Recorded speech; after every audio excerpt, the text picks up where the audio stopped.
ہم ان اسٹریٹجیز کی بات کر رہے ہیں جن کے ذریعے مؤثر طور کے اوپر ہم کلاس روم ڈسپلن جو ہے اس کو انشور کر سکتے ہیں. اس میں ایک بنیادی بات جو ہے وہ یہ ہے کہ جو اسٹوڈنٹس کلاس میں بیٹھے ہیں ان کو آپ امپورٹنٹ رولز اسائن کر دیں.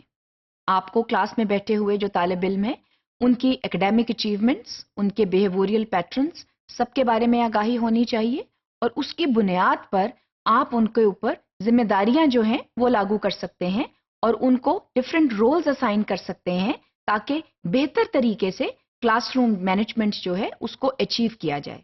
مثال کے طور پر آپ اسٹوڈنٹس کو گروپ لیڈرز بنا سکتے ہیں.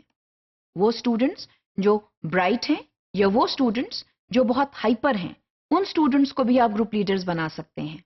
عام طور پر جو ڈسرپٹیو اسٹوڈنٹ ہوتا ہے اس کو بھی جو ہے وہ گروپ لیڈر بنا دیا جاتا ہے تاکہ وہ امپورٹنٹ فیل کرے، رسپانسبل فیل کرے، and he or she will then not indulge in irresponsible behavior.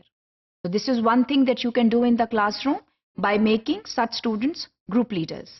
But one thing you need to ensure, and that is that please keep rotating the roles.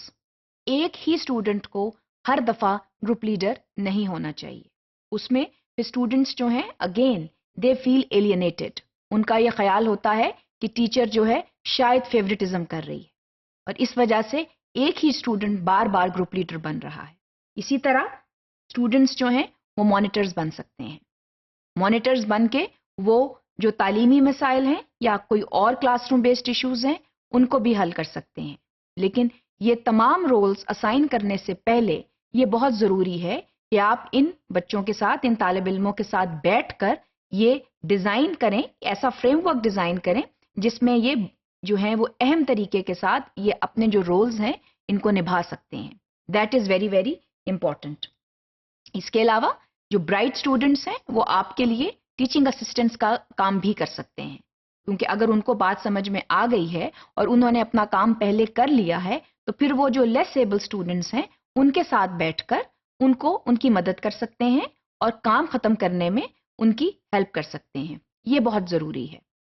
یہ بھی اس چیز کا بھی جو ہے وہ آپ کو خیال رکھنا چاہیے کہ یہ جو گروپ لیڈرز ہیں یا مانیٹرز ہیں یا ٹیچنگ اسسٹنٹس ہیں ان کو کہیں یہ خیال نہ آئے کہ they are superior to other students. عام طور پر یہ ایک نفسیات جو ہے یہ ڈیولپ ہو جاتی ہے اور پھر یہ جو اسٹوڈنٹس ہیں یہ بلی کرنے لگ جاتے ہیں باقی اسٹوڈنٹس کو. تو اس چیز کو آپ نگیٹ کیجئے. ان اسٹوڈنٹس کو یہ بتائیے کہ ان کی وجہ سے جو باقی اسٹوڈنٹس ہیں وہ بھی فیسیلیٹیٹ ہو رہے ہیں، کیونکہ ایک بڑی کلاس میں تمام اسٹوڈنٹس پر توجہ دینا ٹیچر کے لیے ناممکن ہو جاتا ہے. تو یہ جو اسائننگ آف رولز ہیں، more responsible roles to students, this is again one strategy that can help you to attain your teaching objectives without any compromise on student behavior. اس کے علاوہ what is most important is that there should be a culture of mutual respect in the classroom. You should teach students to respect not only the teacher but the students sitting in the classroom. So there has to be a culture of mutual respect. یہ بہت ضروری ہے. جب تک یہ culture جو ہے یہ مینٹین نہیں ہوگا تب تک کلاس روم میں مسائل پیدا ہوتے رہیں گے، کیونکہ آپ جو ہیں بہرحال اتنی بڑی کلاس کو یکساں طور پر توجہ نہیں دے سکتے.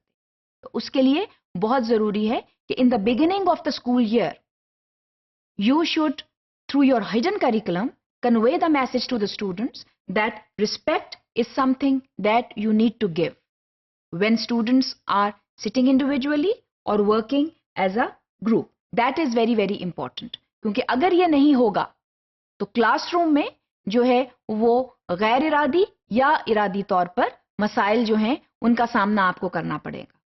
خاص طور پر اگر آپ نے اسٹوڈنٹس کو گروپ ورک دیا ہے and they are working in their independent groups, تو وہاں پر چونکہ کلوز انٹریکشن ہو جاتا ہے تو وہاں پر اسٹوڈنٹس آپس میں لڑ پڑتے ہیں. And then they start engaging into activities which may be counterproductive to the task that is given to them. یہ جو ہے اس کا احتمال کم سے کم ہونا چاہیے، اور اس کے لیے بہت ضروری ہے کہ آپ جو ہیں وہ ایک سینس آف میوچل رسپیکٹ جو ہے وہ ضرور کمیونیکیٹ کریں. آپ بھی اسٹوڈنٹس کی رسپیکٹ کریں and then you should expect the same behavior from the students. اور اس چیز کی جو ری انفورسمنٹ ہے وہ کرتے رہیں. And this kind of reinforcement has to come from all stakeholders because this is a very important element and should become an active part of the classroom.